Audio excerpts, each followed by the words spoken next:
परमानन्दमाधवम् श्रीगुरुं दिनतारिणं श्रीचैतन्यईश्वरं।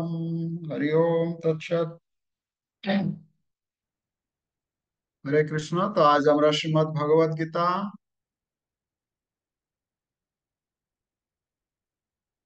চতুর্থ অধ্যায় চতুর্থ অধ্যায়ের জ্ঞান যোগ নামক অধ্যায়ে শ্লোক সংখ্যা 28 অধ্যয়ন করব। সকলে আমাদের মন বুদ্ধি শারীরিক ভাবে তো উপস্থিত রয়েছেন, তো একাগ্রীভূত করে আমরা শ্রীমদ্ ভগবদ গীতার চতুর্থ অধ্যায়ের 28 নম্বর শ্লোক আজকে অধ্যয়ন করব। পেন খাতা নিয়ে বসবেন, নোট করবেন ক্লাস। আমরা শ্লোক উচ্চারণ করি। সকলে এই শ্লোক দেখুন।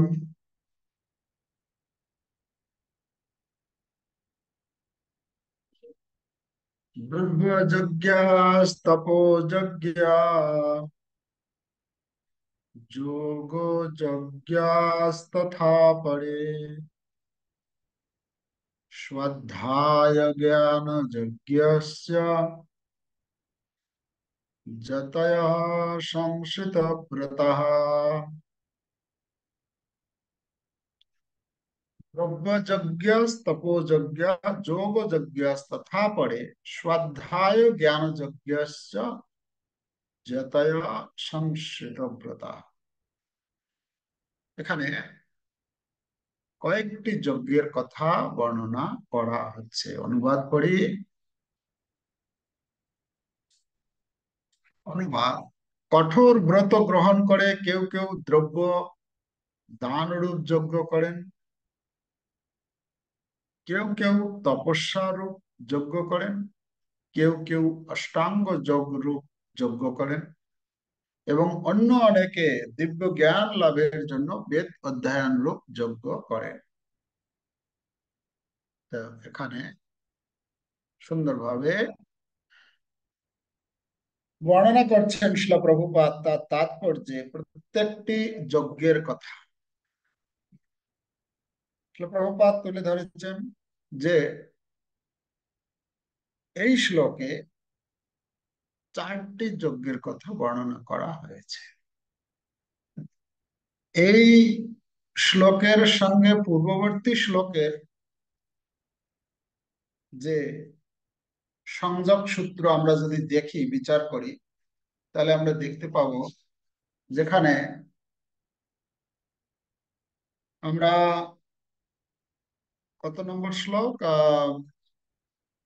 পরপর যজ্ঞের কথা আলোচনা করছি। 24 নম্বর শ্লোক থেকে 23 নম্বর শ্লোকে যজ্ঞের কথা বর্ণনা করা হয়েছিল, যে গত সংঘর্ষ মুক্তস্য, সেই শ্লোকে যজ্ঞয়াচরত কর্ম সমগ্রম প্রবিলীয়তে, সেখানে যজ্ঞের কথা মেনশন করেছিলেন ভগবান। আর তারপর থেকে 23 নম্বর শ্লোকে সেই যজ্ঞের কথা তুলে ধরে 24, 25, 26, 27 নাম্বার শ্লোক পর্যন্ত পরপর কয়েকটি যজ্ঞের কথা ভগবান বর্ণনা করেছেন অর্জুনের কাছে। আমরা কথা পেয়েছি। ভগবান শ্রীকৃষ্ণ অর্জুনকে বলেছেন, অর্জুন তোমার এই যজ্ঞটি করণীয়। এছাড়াও আর কিছু যজ্ঞ আছে, যেটা 25 নম্বর শ্লোক, 26 নম্বর শ্লোক এবং 27 আমরা কালকেও পেয়েছিলাম দুইটি যজ্ঞের কথা। তো এভাবে ইতিপূর্বে আমরা প্রায় 6টি যজ্ঞের কথা পেয়েছি। আজকে এই শ্লোকে, আজকের 22 নম্বর শ্লোকে 4টি যজ্ঞের কথা ভগবান বলছেন। তাহলে 4 আর 6 10টি যজ্ঞের কথা আমরা এখানে কিছু পর্যন্ত পেলাম। ঠিক আছে, তো এখানে সুরূপা যে তাৎপর্য দিয়েছেন, আমরা তাৎপর্য পুরো একসাথে করবো না আজকে। আমরা এখানে এই শ্লোকে যা পাচ্ছি, জ্যোতি আর সংসিত ব্রতি, জ্যোতি যজ্ঞায় সংসৃত সংসিত ব্রতাহ, মানে জ্যোতি আর সংসিত ব্রতি দুটো কথা বলা আছে। তো যজ্ঞের কথা বলতে গিয়ে প্রথম যজ্ঞের কথা বলা হচ্ছে কি, দ্রব্য যজ্ঞ। দ্রব্য মানে দ্রব্য, দ্রব্য শব্দটা আমরা কি, দ্রব্য শব্দ কোথায় ব্যবহার করা হয়? দ্রব্য মানে কি, সাধারণ অর্থ যদি হয় দ্রব্য, দ্রব্য মানে দ্রবীত, মানে তরল প্রাপ্ত। আর তরল প্রাপ্ত যে মানে জিনিসের আহ লক্ষণ মানে পরিচয় কি, তরল মানে হচ্ছে সবসময় চলমান, মানে এক জায়গায় দাঁড়িয়ে থাকে, চলতে থাকে। এখানে দ্রব্য শব্দে বস্তুর কথা বলা হচ্ছে, যে বস্তু এক স্থানে, এক স্থান থেকে অন্য স্থানে গমন করে, চলা চলাচল করে, মানে এক হাত থেকে আরেকজনের হাতে যায়। যে সমস্ত বস্তু, যে সমস্ত বস্তু একজনের কাছ থেকে আরেকজন আরেক জায়গায় যায়, তাকে বলা হচ্ছে দ্রব্য। কিন্তু এখানে শ্লোকে আছে দ্রব্যযজ্ঞ। দ্রব্যযজ্ঞ মানে দ্রব্য, যে দ্রব্য, যে দ্রব্যের মাধ্যমে ভগবানের সন্তুষ্টি বিধান হয়, ভগবানের সন্তুষ্টি বিধানের জন্য যা ব্যবহার করা হয়, তখন সেই দ্রব্যকে যজ্ঞে, যজ্ঞে ব্যবহৃত হচ্ছে, সেটাকে বলা হচ্ছে দ্রব্যযজ্ঞ। দ্রব্যযজ্ঞ শিলপ্রভুপাদ তার তাৎপর্য, তাৎপর্য পড়ব। তাৎপর্য দেখুন, তাৎপর্যের প্রথম লাইনের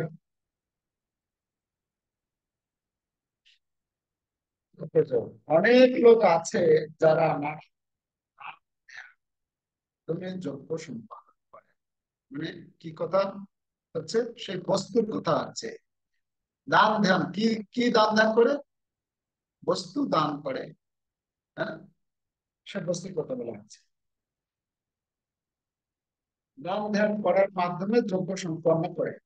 ভারতবর্ষে অনেক ধনী বণিক ও রাজ পরিবারের লোক আছেন যারা ধর্মশালা, অন্নক্ষেত্র, অতিথিশালা, অনাথ আশ্রম, পীঠ, বিদ্যাপীঠ আদি নানা রকম দাতব্য সংস্থা প্রতিষ্ঠা করেন। অন্যান্য দেশেও হাসপাতাল, বৃদ্ধদের আশ্রয় ভবন এবং এই ধরনের নানা রকম দাতব্য সংস্থা রয়েছে, যার উদ্দেশ্য হচ্ছে দুস্থ দরিদ্রদের খাদ্য সামগ্রী দান করা, শিক্ষা দান করা ও ঔষধ বিতরণ করা। এই সমস্ত দান কর্মকে বলা হয় দ্রব্য যজ্ঞ। তাহলে আমরা পেলাম যে দ্রব্যযজ্ঞ কাকে বলে। দ্রব্য এই সমস্ত বস্তু সকল অন্যকে যে দান করছে। তো শ্রীল প্রভুপাদ তিনি তার একটি লেকচারে এই শ্লোকের উপরে তিনি 1974 সালে 17 এপ্রিল মুম্বাইতে তিনি লেকচার দিয়েছিলেন।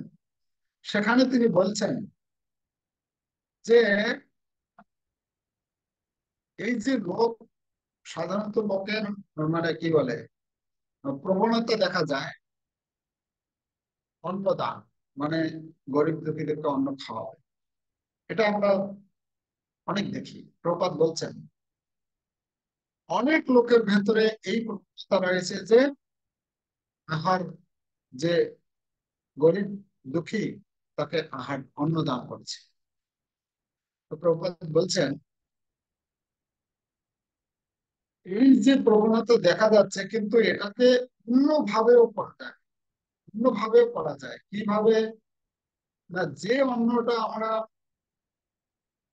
বিতরণ করছি সেটাকে যদি আমরা কৃষ্ণকে অর্পণ করি, তাহলে সেটা প্রসাদে পরিণত হয়ে যাচ্ছে। আর সেই বস্তু যখন আমরা লোককে খাওয়াবো, তাহলে সেটা কি হচ্ছে? যজ্ঞে পরিণত হচ্ছে। যদিও যে ভগবানকে অর্পণ না করে খাওয়াচ্ছে সেটাও একটা দান হচ্ছে, কিন্তু সেটা সেটা কি হচ্ছে? সেটা হচ্ছে পুণ্য কর্ম। হ্যাঁ, একজন দুঃখী, একজন খেতে পাচ্ছে না, তাকে কিছু আমি খাদ্য বা বিতরণ করলাম, তো সেটার মাধ্যমে কি হবে? পুণ্য কর্ম হবে। কিন্তু সেই খাবারটাই যখন আমি ভগবানকে অর্পণ করব, ভগবানকে অর্পণ করে প্রভুপাদ বলছেন আমাদের, মানে 1974 সালের কথা, 1974 সালে উনি বলছেন আমাদের এখন প্রায় 100টি কেন্দ্র রয়েছে। তো আমাদের এই কৃষ্ণ ভাবনামৃত আন্দোলনে এখন প্রায় 100টি কেন্দ্র আছে, এবং 100টি কেন্দ্র থেকে আমরা এই কৃষ্ণ প্রসাদ বিতরণ করছি। এটা একটা বড় যোগ্য।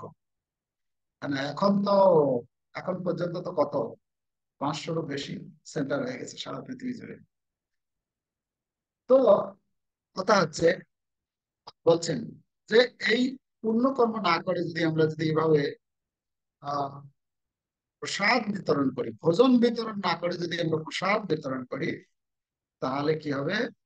সেটা কৃষ্ণের সঙ্গে যুক্ত হচ্ছে। যেহেতু কৃষ্ণের সঙ্গে যুক্ত হচ্ছে, সেটি যজ্ঞে পরিণত হচ্ছে। তো এই সম্বন্ধে, এই বস্তু যে আহ দান করার ব্যাপারে, ভোজনের দান করার ব্যাপারে একটা ঘটনা রয়েছে শ্রীমদ্ ভাগবতের নবম স্কন্ধের 21 অধ্যায়। মহারাজ রন্তিদেবের ঘটনা রয়েছে। মহারাজ রন্তিদেব, তিনি তিনি এক সময় কি করেছিলেন, কোনো কারণে তিনি 48 দিন যাবত কোনো কিছু আহার করেন। 48 দিন যাবত যখন কোনো আহার করেননি, মানে এমনকি জল পর্যন্ত গ্রহণ করেন। এটা অনেক আগের কথা। তো ভাগবতের সুখদেব গোস্বামী পরীক্ষিত মহারাজকে বর্ণনা করছেন যে এই যে মহারাজ রন্তিদেব, এই মহারাজ রন্তিদেব 48 দিন যাবত তিনি নিরাহার উপবাস ছিলেন। তো কি হয়েছে, ওনার জন্য ঘৃত, শুদ্ধ ঘি দিয়ে তৈরি অনেক কিছু উপাদেয় খাদ্য সামগ্রী প্রস্তুত করা হয়েছে। তো তখন ভগবানকে অর্পণ করে যখন তাকে তার সামনে নিয়ে আসা হয়েছে, আর সেই মুহূর্তে কি হয়েছে, একজন একজন ব্রাহ্মণ এসে গেছে। যখন ব্রাহ্মণ এসেছেন তখন তিনি কি করেছেন, সেখান থেকে ব্রাহ্মণকে আরেক খাইয়েছেন। তো ব্রাহ্মণ খেয়ে সন্তুষ্ট হয়ে আশীর্বাদ দিয়ে তিনি চলে গেছেন। আর পরবর্তীতে উনি আবার, ব্রাহ্মণ যখন বিদায় হয়ে গেছে, আবার যা আছে সে দিয়ে ভোজন বসবেন। সে ভোজন বসতে যাবেন, ওই মুহূর্তে একজন শূদ্র চলে এসেছে। তো তখন কি করেছেন, সেখান থেকে আবার তিনি সেই শূদ্রকে খাইয়েছেন। তো শূদ্রকে খাইয়ে দেয়, তারপরে সে যখন চলে গেছে, তারপরে এমনি খাওয়া শুরু করবে। আবার একজন অতিথি চলে এসেছে, ক্ষুধার্ত একদম পুরো।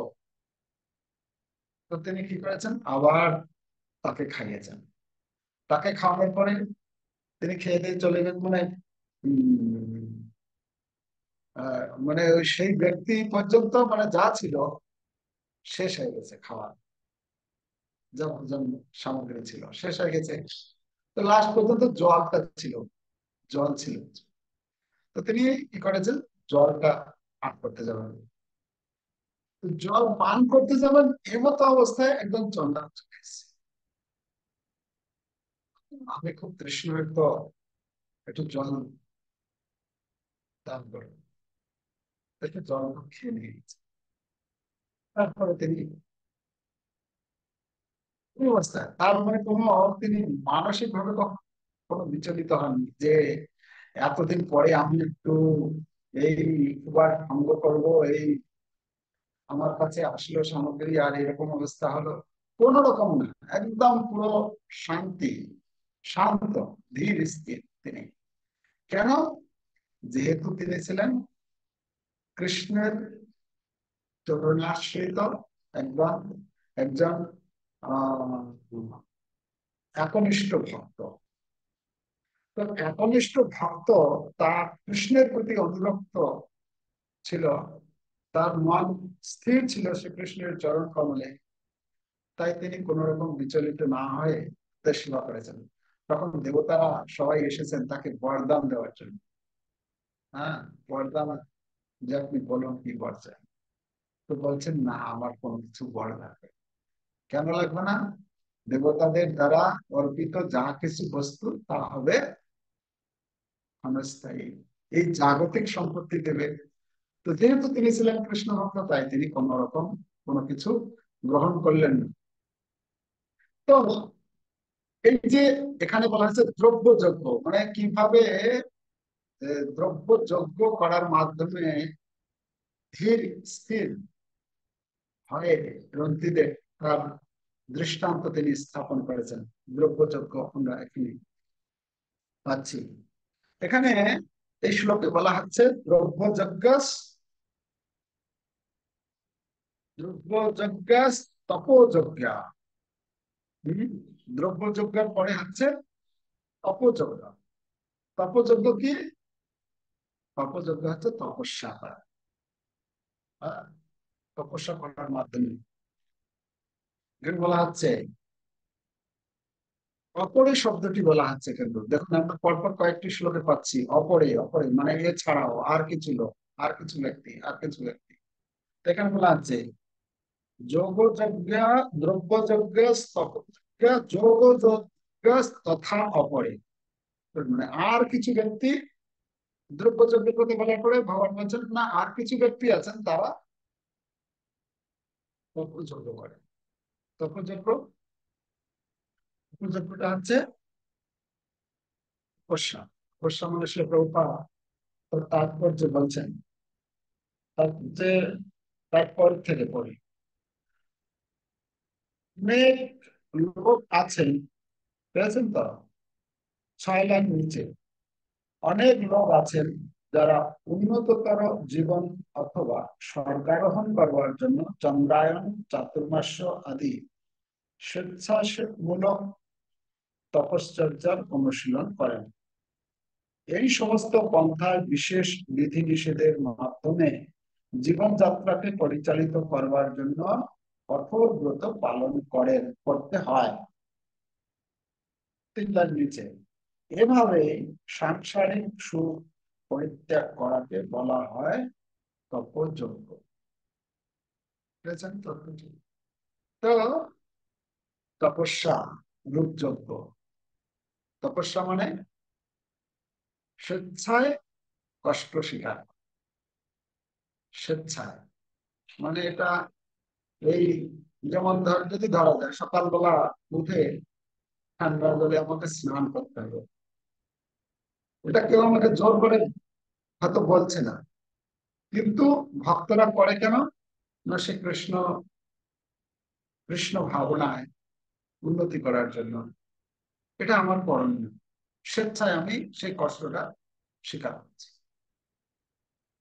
তো এভাবে স্বেচ্ছায় কষ্ট স্বীকার করা হচ্ছে। এই তপ সম্বন্ধে, এই তপস্যা সম্বন্ধে শ্রীমদ্ ভগবত গীতায় আপনারা নোট করে রাখতে পারেন, পরবর্তীতে পড়বেন, কেন এই কম সময় ক্লাসের মধ্যে তো সবকিছু আলোচনা করা সম্ভব নয়।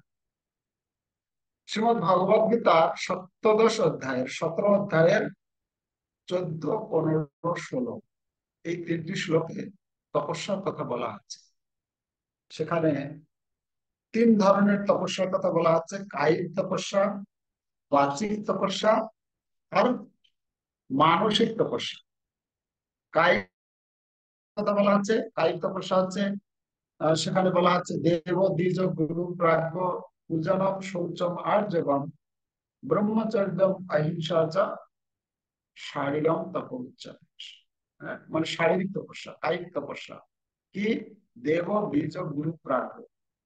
দেব মানে দেবতা উপাসনা করতে হবে, দ্বিজ ব্রাহ্মণদের পূজা করা উচিত, গুরু গুরুদেবের পূজা করা, প্রাজ্ঞ যারা বিদ্বান আহ ব্যক্তি রয়েছেন তাদের পুজো করা, পূজনম শৌচম সুচিতা, সুচিতা শারীরিক সুচিতা, আমরা স্নান করি, মন্ত্র আদি পাঠ করি, স্তব স্তুতি আদি পাঠ করি, এর মাধ্যমে আমাদের সুচিতা আসে।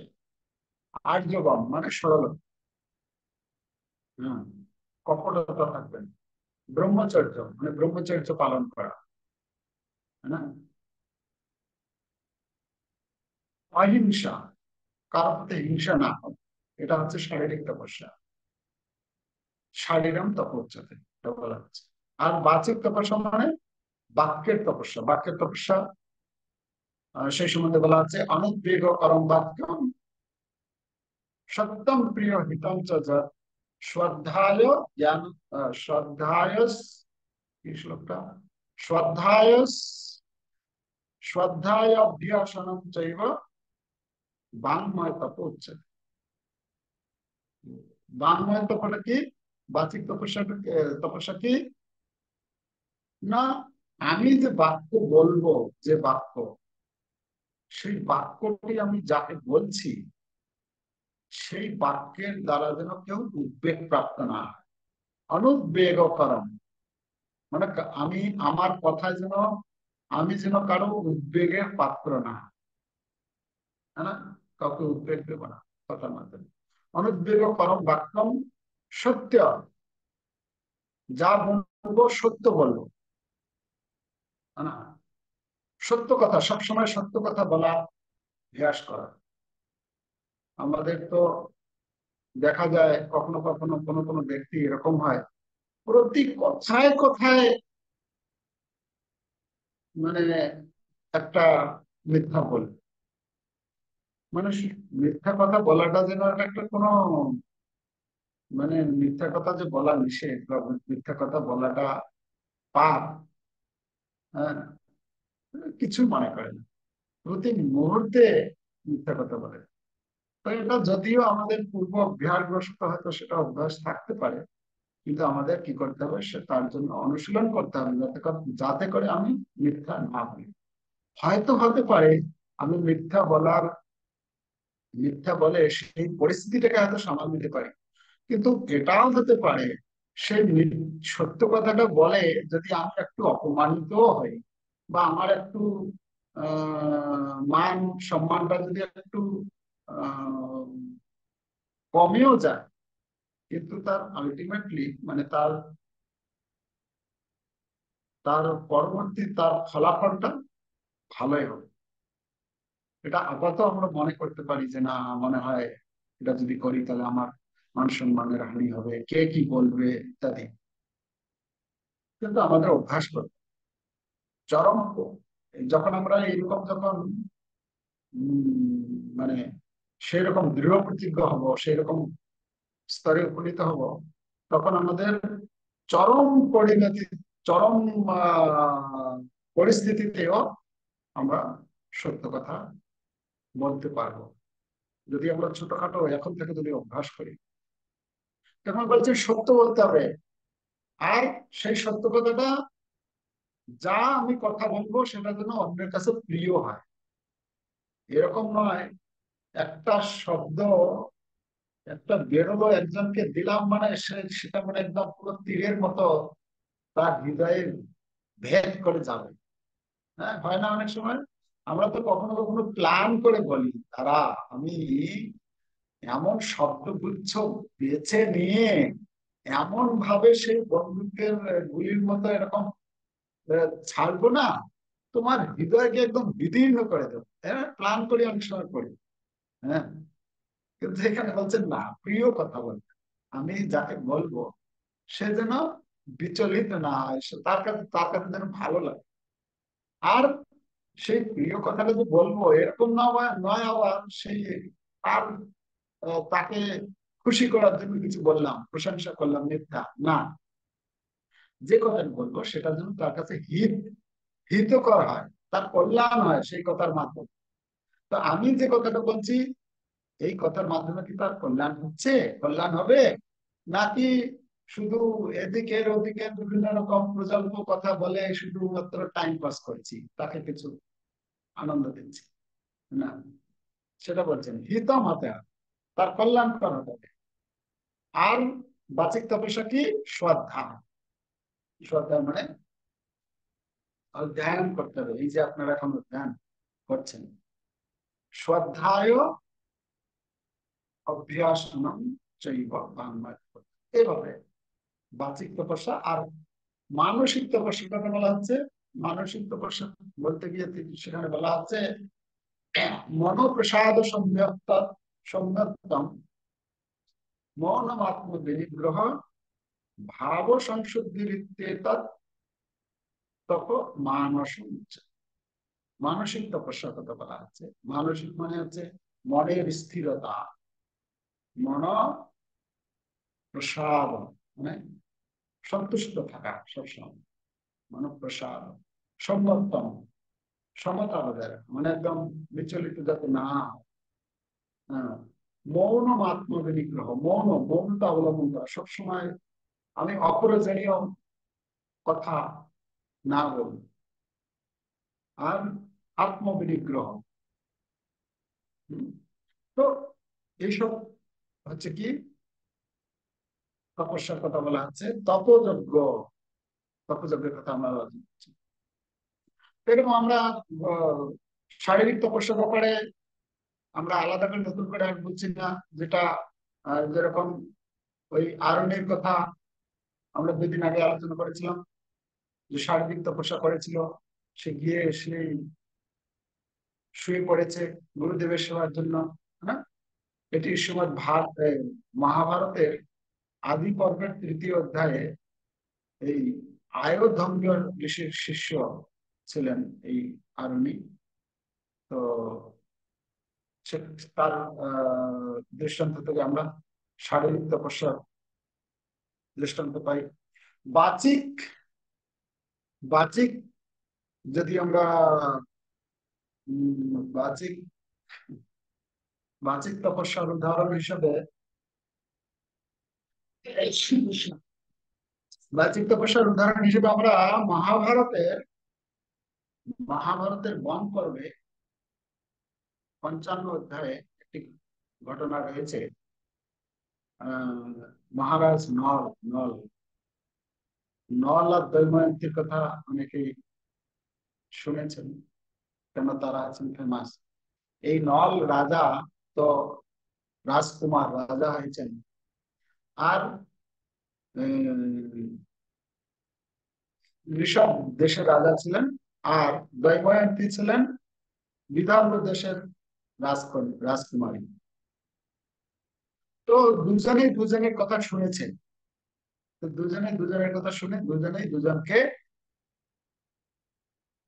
চাইতেন, যে নল রাজা চাইতেন যে না, এই বিদর্ভ রাজকুমারীকে আমি বিবাহ করব। আর বিদর্ভ রাজকুমারী তিনিও চাইতেন না, এই ঋষভ রাজা, যে রাজা রয়েছেন নল, তাকে প্রতিরূপে লাভ করার জন্য। তো এইভাবে আগে থেকেই তাদের মধ্যে একটা মানে কি বলে, দুজনে দুজনকে চাইতেন। তো এই বিদর্ভরাজ যখন স্বয়ংবর সভা করেছেন, আর স্বয়ংবর সভা যখন করেছেন, তখন সেই স্বয়ংবর সভায় যাচ্ছিলেন নল রাজা। তো নল রাজা যাচ্ছেন রাস্তায়, দেখা হয়ে গেছে চারজনের। এই চারজন দেবতা ছিলেন ইন্দ্র, অগ্নি, বরুণ আর যম। চারজনের সঙ্গে দেখা হয়ে গেছে। তো চারজন যখন দেখা হয়ে গেছে, তো দেবতারা সেই নল রাজার সঙ্গে কথা বলতে বলতে তো একটা কথা নিয়েছেন যে উম, এই কথা প্রসঙ্গে বচন বচন দেয় না যে আমি যা বলবো তাই করবেন এরকম। তো দেবতারা এই নল রাজাকে রাজি করিয়েছে, যে বচন দিতে বলেছে। বলে ঠিক আছে, আপনারা বলুন, আমি আপনারা যা বলবেন আমি তাই করবো। তো তখন বলছেন যে তুমি আমাদের প্রিয় কার্য করবে, আমরা যা বলবো এরকম কোনো প্রিয় কার্য করবো সেটা তুমি করবে। তখন বলছেন ঠিক আছে, আপনারা বলুন। বচন দিয়ে দিয়েছে। তো বচন যখন দিয়েছে, তো তখন কি হয়েছে, তখন বলছেন যে আপনি কি করবেন, যে হে রাজা, আপনি ওই বিদর্ভ রাজ সভায় গিয়ে, সেখানে যে স্বয়ংবর সভা হচ্ছে সেখানে গিয়ে দয়মায়ন্তীকে বলবেন যে আমি তাদের দূত হিসেবে এসেছি, তারা আসছেন আপনার এই রাজসভায়, স্বয়ংবর সভায়। তো তারা আপনাকে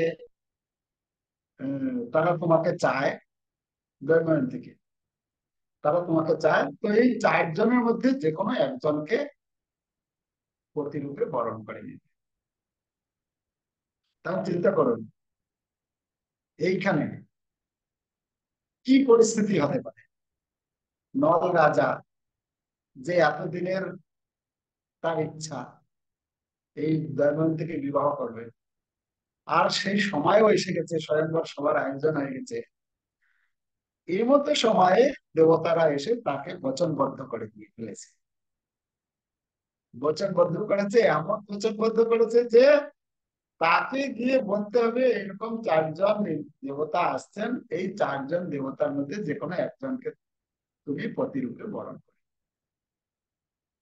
যদিও আমরা দেখি পরবর্তীতে দৈনন্দিন সেই চারজন রাজাকে, এই চারজন দেবতাকে প্রত্যাখ্যান করেছেন, আর অন্তিমে এই নল রাজার সঙ্গে তার বিবাহ হয়েছে। তো এটা বাচিক কিভাবে সে কন্ট্রোল করেছে, বাচিক একটা উদাহরণস্বরূপ। তো এখানে আহ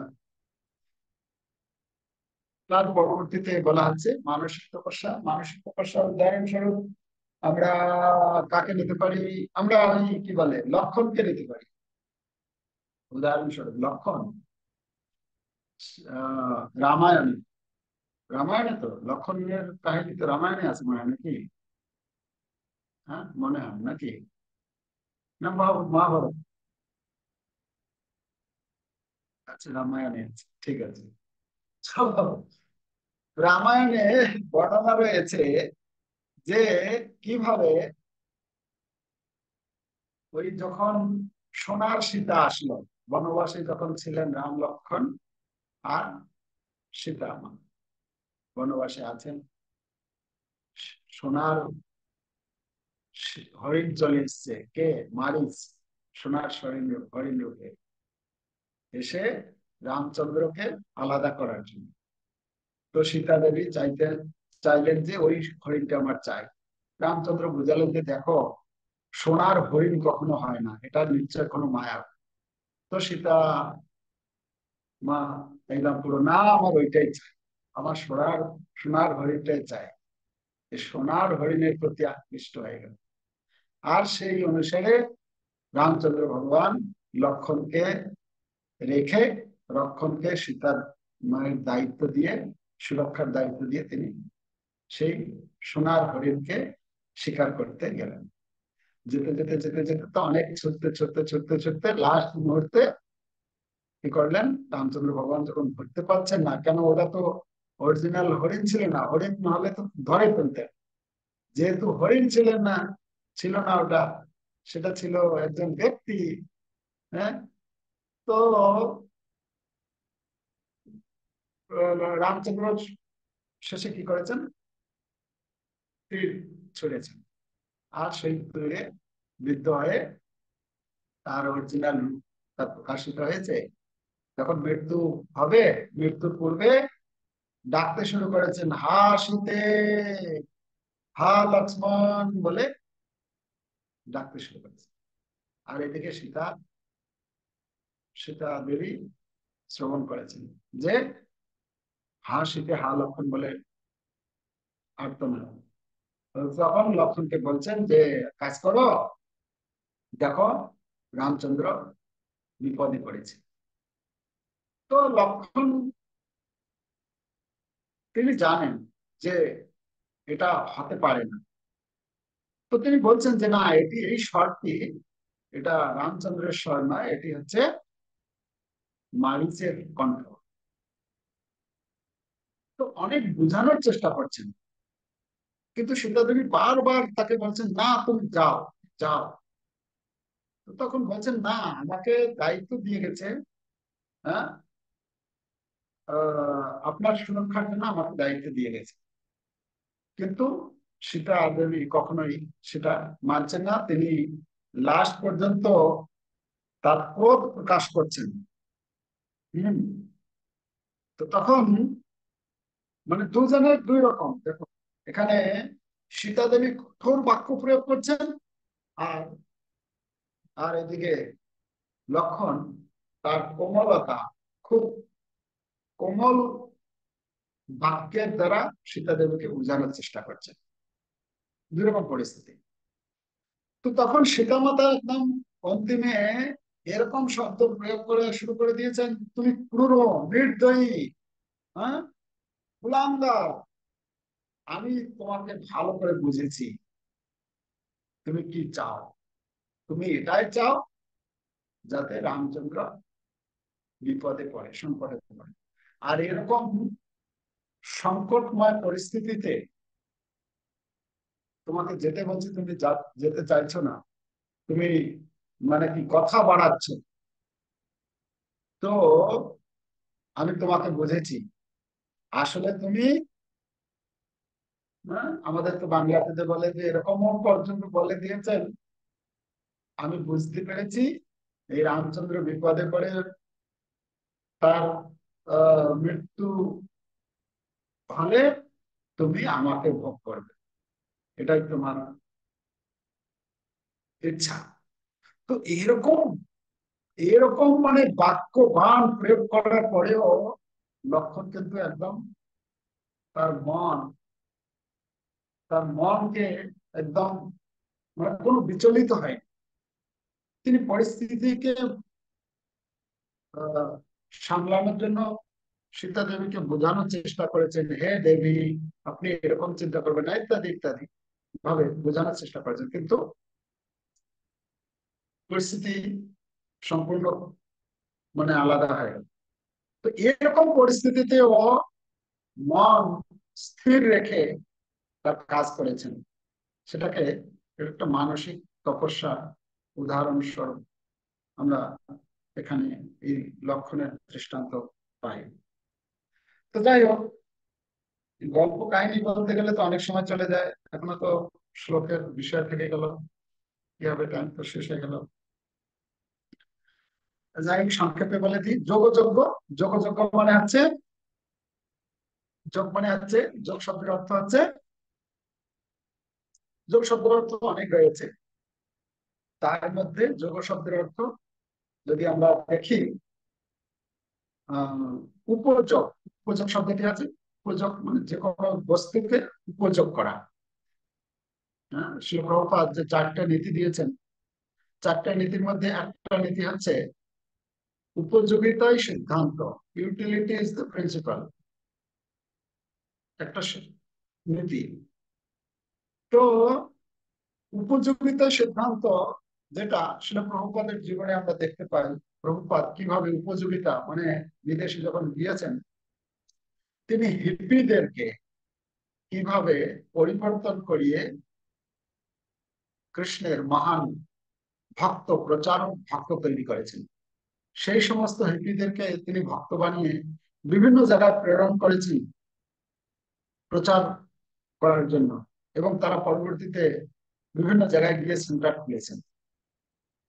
এটা আমরা দেখতে পাই প্রভুপাদের জীবনে, আমরা দেখতে পাই প্রভুপাদ কিভাবে যখন তিনি প্রচার করছিলেন আমেরিকাতে, সেখানে অনেক বড় বড় চার্চ ছিল খ্রিস্টানদের। সেই চার্চ গুলোকে তিনি রাধাকৃষ্ণ মন্দিরে পরিবর্তন করিয়েছেন। তিনি যারা তাদের মধ্যে যারা ওকিল ছিল, তাদেরকে তিনি এই ইসকনের উপর যে কোর্ট কেস হয়েছিল সেই সমস্ত দায়িত্ব দিয়েছিলেন। যারা বৈজ্ঞানিক বৈজ্ঞানিক ছাত্র ছিল, তাদেরকে এই কৃষ্ণকে কিভাবে ভগবান বলে স্থাপন করা যায় এবং কৃষ্ণ ভক্তির বিজ্ঞানকে কিভাবে বিজ্ঞান ভিত্তিক প্রচার করা যায় তার দায়িত্ব দিয়েছিলেন তিনি।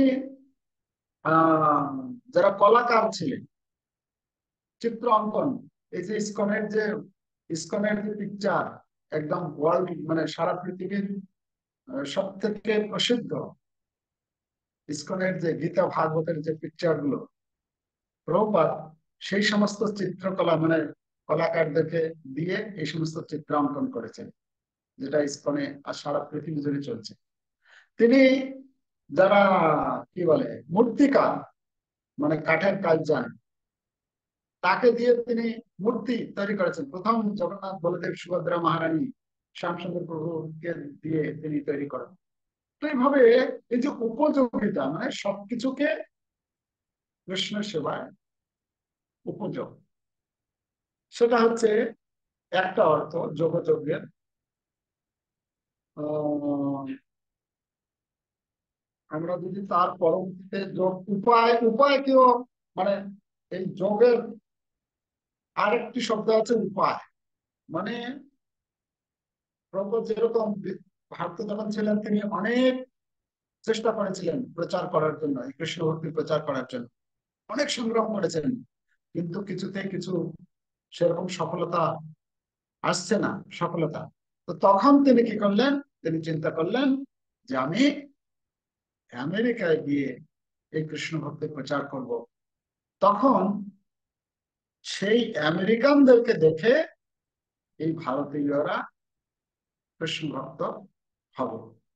তো আমরা আমরা আজকে বর্তমান দেখি যে যখন প্রভুপাদ ইসকন শুরু করেছিলেন, তখন আমরা এখনো শুনি কখনো কখনো আমাদের যারা মানে প্রভুপাদের শিষ্যগণ রয়েছেন তারা বলেন যে সেই সময় মুষ্টিমেয় 2-4 জন ভারতীয় শিষ্য ছিল,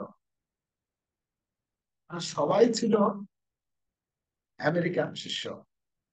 কিন্তু বর্তমানে বর্তমানে আমরা আসলে প্রভুপাদের যে উদ্দেশ্য যে আমি যদি বিদেশে আমেরিকায় শুরু করি, ভারতীয়রা ফলো করবে। আজকে ভারতে কত মন্দির, কত হাজার হাজার ভক্ত হয়েছে। যে এই যে উপায় মানে কিভাবে কৃষ্ণ ভক্তিকে প্রচার করা যায়, তিনি একটা উপায় অবলম্বন করে তিনি প্রচার শুরু করলেন। আর একটা যোগের শব্দের অর্থ হচ্ছে নিয়ম। নিয়ম মানে হচ্ছে প্রভুপাদ যে সমস্ত নিয়ম কানুন আদি দিয়েছেন, এই সমস্ত যদি মানে যারা এই কৃষ্ণ ভক্তিতে উন্নতি সাধন করতে চায় তাদের জন্য 4টি নিয়ম দিয়েছেন। আমিষ আহার বর্জন, মিতক্রিয়া বর্জন, অবৈধ সঙ্গ বর্জন, নেশা বর্জন, প্রতিদিন ষোলমালা জপ করা, হ্যাঁ ইত্যাদি, মঙ্গলা আরতি অ্যাটেন্ড করা, গুরু পূজা করা, এই সমস্ত যে নিয়ম দিয়েছেন। প্রভুপাদ কিন্তু নিয়মের ব্যাপারে কোন রকম আপোষ মীমাংসা করেননি। তো এভাবে যদি আমরা দেখি যে যোগ যোগ শব্দে যোগ শব্দের এভাবে অনেক অর্থ আমরা পাচ্ছি। প্রভুপাদ আহ, এখানে যেটা একটা দিয়েছেন যে যোগের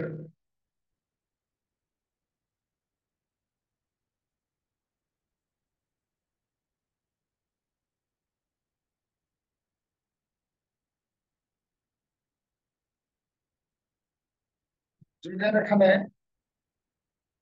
যোগযজ্ঞ প্রপাত এখানে লিখেছেন, কেউ আবার সমস্ত পবিত্র তীর্থে ভ্রমণ করেন, এই সমস্ত ক্রিয়াকে বলা হয় যোগযজ্ঞ। অর্থাৎ এই জড়জগতে বিশেষ ধরনের সিদ্ধি লাভের জন্য যজ্ঞের অনুষ্ঠান করা তো যোগযজ্ঞ। তার পরবর্তী যজ্ঞের শ্রদ্ধাযজ্ঞ সিদ্ধান্ত কি দিয়েছেন? অনেকে আছেন নানা, যারা নানা রকম বৈদিক শাস্ত্র, বিশেষ করে উপনিষদ, বেদান্ত সূত্র অথবা সাংখ্য দর্শন পাঠ করেন, এগুলিকে বলা হয় শ্রদ্ধায় যজ্ঞ। অধ্যয়নের মাধ্যমে যজ্ঞের অনুষ্ঠান করা। আর একটা বলেছেন, এই সমস্ত যোগীরা শ্রদ্ধা সহকারে বিভিন্ন প্রকার যজ্ঞে নিয়োজিত এবং তারা উচ্চতর জীবনের অভিলাষী, কিন্তু কৃষ্ণ ভাবনাময় এই সমস্ত যজ্ঞ থেকে ভিন্ন, কারণ তা হচ্ছে পরম রস ধৈর্যপূর্ণ ভগবানের সাক্ষাৎ সেবা। উপরোক্ত কোন প্রকার যজ্ঞের মাধ্যমে এই কৃষ্ণ ভাবনামৃত বা ভক্তিযোগ লাভ করা যায় না, তা লাভ করা যায় কেবল ভগবান ও তার শুদ্ধ ভক্তের কৃপার ফলে। তাই কৃষ্ণ ভাবনামৃত হচ্ছে দিব্য অপ্রাণ। এখানে বলা হচ্ছে যে এই সমস্ত যজ্ঞ ভগবানকে ছাড়ায়, ভগবানকে যুক্ত না করে যদি কেউ অনুশীলন করে, তাহলে তার মাধ্যমে কৃষ্ণ ভাবনা মৃত লাভ করা যায় না, বা তার জীবনের চরম সিদ্ধি সে লাভ করতে পারেন। কিন্তু সেই সমস্ত যজ্ঞ যখন কৃষ্ণের সঙ্গে যুক্ত হয়, তখন তারা এর যথার্থ ফল লাভ করতে পারে। তাহলে এখানে আমরা এই শ্লোকে যে বর্ণনা করা হচ্ছে, দ্রব্যযজ্ঞ, যোগযজ্ঞ, স্বাধ্যায় যজ্ঞ, আর কি তপযজ্ঞ। দ্রব্যযজ্ঞ, তপযজ্ঞ, যোগযজ্ঞ আর স্বাধ্যায় যজ্ঞ, এই চারটি যজ্ঞের কথা বর্ণনা করা হয়েছে। তো সংক্ষেপে আমরা এটুকু আশা করি চারটে যজ্ঞের কথা বোঝা গেছে। কারো যদি কোনো প্রশ্ন বা মন্তব্য থাকে, আমরা 2 মিনিট আলোচনা করে শেষ করব।